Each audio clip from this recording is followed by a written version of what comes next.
Throughout history, the arrival of European colonizers in the Americas ignited a prolonged period of conflict with Native American tribes, sparking a centuries-long struggle over control, resources, and cultural preservation.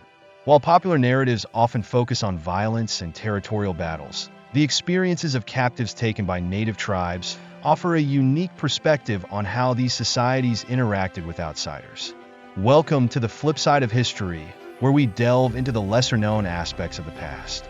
Today, we will explore the often paradoxical and complex lives of captive women within Native American tribes, shedding light on practices that challenge conventional views and deepen our understanding of indigenous cultures. As Europeans and Native tribes clashed in raids and warfare, captives from both sides were an inevitable outcome. Native American approaches to captivity were influenced by intricate cultural codes, family structures, and spiritual beliefs, which varied widely across tribes. Unlike the more punitive, military-focused strategies of European captors, many Native societies saw captives not as enemies, but as potential members of the tribe, integrating them as a means of fortifying tribal strength and continuity. Children and the decision of life or integration during raids, Native American warriors faced split-second decisions that often resulted in the swift execution of children, possibly to spare them from a life of suffering. However, if children survived, many were adopted into the tribe, raised alongside the community as one of their own. This practice served as both an act of mercy and a strategy to replenish the tribe's numbers, especially in cases where populations have been devastated by disease or conflict. Adoption was a widespread tradition, from the Iroquois in the Northeast to the Comanche in the Plains, and often these children grew up fully assimilated into their new community, adopting its customs, language, and spiritual beliefs. A striking example of this integration is Cynthia and Parker, who was captured by the Comanche as a child. Raised among them, Parker embraced Comanche life so thoroughly that, when rescued decades later by Texas Rangers, she mourned the separation from her adopted family and attempted to return to the tribe. The ambiguous fates of captive men, the fate of captive men was more varied, ranging from execution to full integration. If a man possessed useful skills, such as medical knowledge, he might be spared death and elevated in status. One early and notable example is Alvar Núñez Cabeza de Vaca, a Spanish explorer captured by native tribes in the 1500s. His medical expertise gained him respect among his captors, leading to a position of honor rather than suffering. Cabeza de Vaca's experience highlights the pragmatic nature of Native American societies, where one's contribution to the tribe's welfare could transcend race or origin. The varied roles of captive women, the fates of female captives were often the most diverse. While some suffered brutality, many were treated with surprising respect, especially younger girls who could easily be integrated into the community and viewed as valuable for their future roles as mothers and leaders. Tribes like the Cherokee, Cheyenne, and Apache often adopted captives into prominent families, where they rose to respected positions. For these tribes, kinship was a sacred bond, extending beyond biological relations to include those who contributed to the tribe's survival and spiritual practices. This worldview allowed captives like Cynthia and Parker to become full members of their adopted tribes. Parker's marriage to Pita no Kona, a Comanche chief, demonstrates the integration of captives into tribal leadership, and her son, Quanah Parker, later became a prominent Comanche leader. Women's dilemmas: integration or escape. While many captives adapted to their new lives, others longed to escape and return to their former families. Older adolescent girls or young women often remembered enough of their previous lives to feel torn between two worlds. This internal conflict illustrates the complexity of captivity and the emotional and cultural negotiations that women navigated as they tried to reconcile their past with their present circumstances.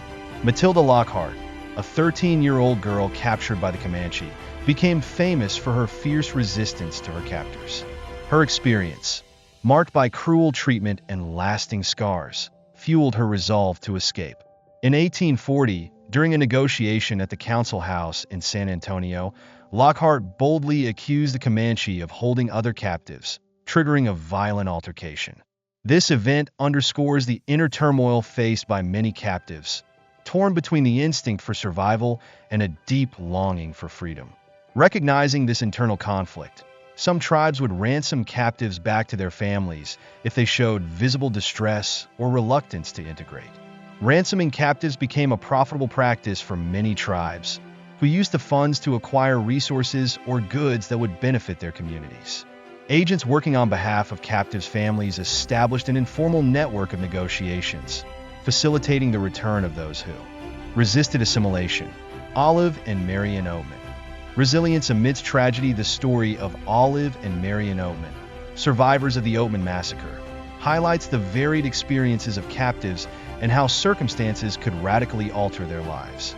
The Oatman family was ambushed during their journey to California, presumably by Yavapai warriors. While their parents and several siblings were killed, sisters Olive and Marianne were taken captive. Their brother, Lorenzo, survived and later shared their story. For nearly a year, the Oatman sisters endured harsh treatment from the Yavapai, suffering physical abuse and forced labor. Their lives changed dramatically when the Mojave tribe, who were trading with the Yavapai, noticed the sisters and arranged their release. The Mojave adopted Olive and Marianne into their family, marking them with tattoos as a symbol of full tribal integration. Outsiders who encountered the girls noticed their presence, but observed that they did not seem eager to escape. This suggests a complex emotional journey for the sisters, who may have found solace in the stability and kindness of their adoptive Mojave family. However, Olive's eventual return to American society came under tragic circumstances. A drought and famine led to Marianne's death, and Olive was eventually discovered by a visiting outsider. Though the Mojave initially hid her to protect her from the potential wrath of the U.S. military, Olive eventually agreed to leave. Her return to American society, however, was fraught with deep loss and isolation. Friends noted that Olive rarely smiled and appeared haunted by the memories of her time with the Mojave, a life that, despite its hardships, had offered her a sense of belonging she could not find again. Cultural codes and the ethics of captivity. One of the most surprising aspects of captivity within Native American tribes was the adherence to moral codes that prohibited certain forms of violence, particularly against women. Many tribes had cultural norms that safeguarded women captives, forbidding abuse and ensuring their protection. These principles were deeply rooted in Native American spiritual beliefs, which often viewed women as sacred bearers of life and conduits to the spiritual realm. As such, many captors abided by these codes, treating female captives with a level of respect not commonly seen in other forms of captivity. However, while this respect was evident, it did not guarantee a permanent place within the tribe. Many tribes offered female captives the choice to integrate or await ransom. Those who chose integration often married into the tribe, sometimes forming unions with chiefs or warriors. In this way, captive women became conduits for cultural exchange, raising children who navigated both native and settler worlds, bridging two cultures in a way few others could. The paradox of assimilation. The case of Cynthia and Parker. Cynthia and Parker's life embodies the profound paradox faced by many captives: the choice between two identities. Captured as a young girl by the Comanche, Cynthia adapted fully to tribal life, marrying Chief Peta Nocona and raising children, including her son, Quanah Parker, who would later become a prominent Comanche leader. However, when Cynthia was rescued by Texas Rangers, it marked the beginning of a deep internal conflict. To her, it was not a rescue but a disruption of her true home and identity. Despite multiple attempts to return to her Comanche family, Cynthia was prevented from doing so and spent the rest of her life longing for the life she had left behind. Her story raises profound questions about belonging, identity, and the deep emotional ties that bind individuals to their adopted communities, illustrating the complexities of captivity and assimilation. Even after being returned to her biological family, Cynthia and Parker felt an unbreakable bond with the Comanche, one that transcended her blood ties.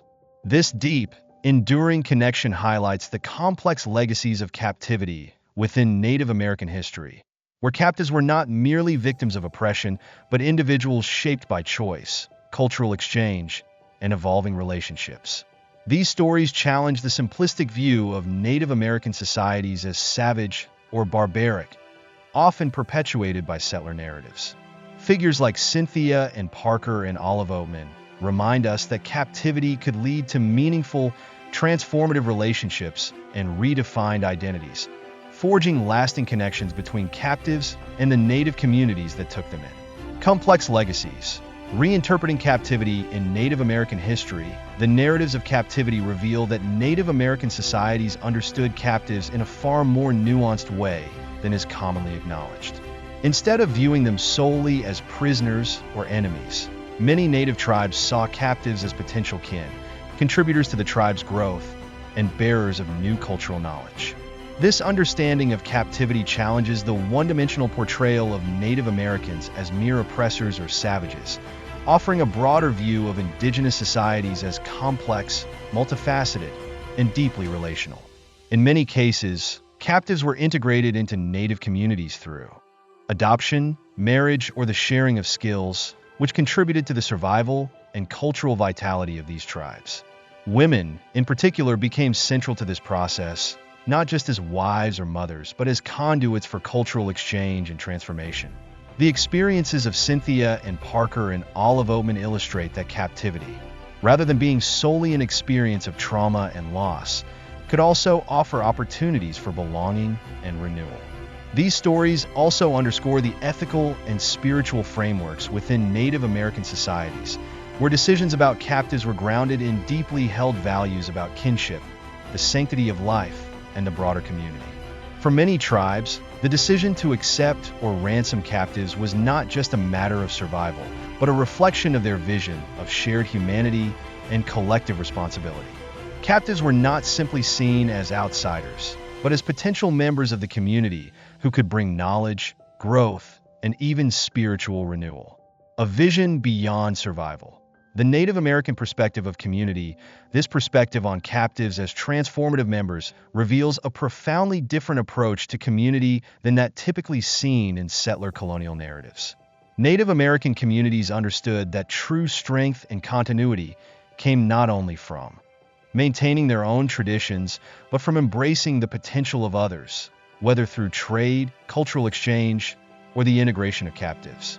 By accepting captives and weaving them into their societies, Native tribes demonstrated a vision of community that extended beyond mere survival to a deeper, more inclusive understanding of kinship and shared humanity. If you enjoyed this exploration into the lesser-known dimensions of history, please like and subscribe, and stay tuned for more deep dives into the hidden aspects of the past. Thank you for watching the video until the end. Don't forget to hit like, subscribe, and turn on notifications so you won't miss any new videos from us.